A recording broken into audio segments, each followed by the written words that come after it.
नमस्कार प्रिय बच्चों। हम कबीर की साखियाँ पाठ पढ़ने के पश्चात प्रश्न अभ्यास कर रहे थे और हमने 1 से 3 तक के प्रश्न हल कर लिए थे। आज हम चतुर्थ प्रश्न से प्रारंभ करेंगे। तो देखिए, मनुष्य के व्यवहार में ही दूसरों को विरोधी बना लेने के दोष होते हैं। यह भावार्थ किस दोहे में व्यक्त होता है? बेटा, हमने जो 5वां दोहा पढ़ा था कि जग में बैरी कोई नहीं, जो मन शीतल होए, या आपा को डारी दे, दया करे सब कोई।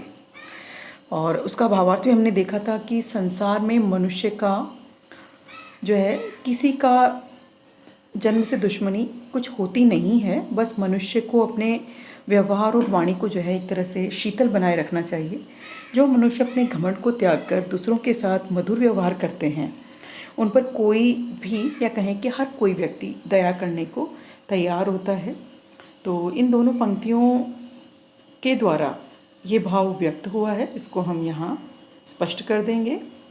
5वां प्रश्न देखिए, या आपा को डारी दे, दया करे सब कोई, और ऐसी बानी बोलिए मन का आपा कोई।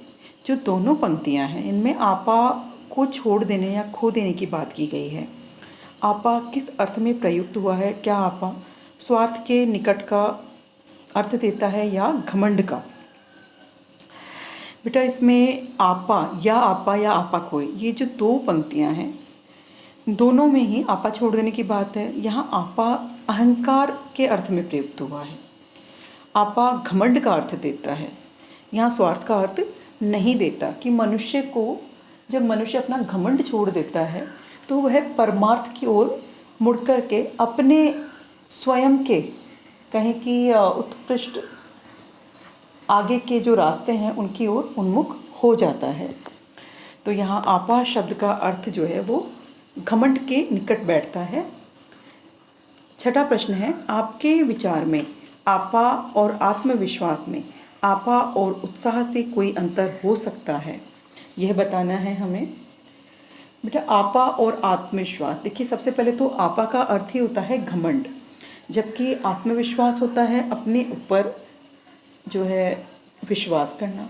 घमंड करने से मनुष्य का पतन होता है, और आत्मविश्वास जो होता है वो एक तरह से कहें कि मनुष्य में अपने जीवन के पथ पर आगे जाता है। जोश और उत्साह या उमंग उसमें भरता है। मतलब उत्साह का अर्थ जो है वो कार्य को करने की एक उमंग है, एक जोश है, एक साहस है।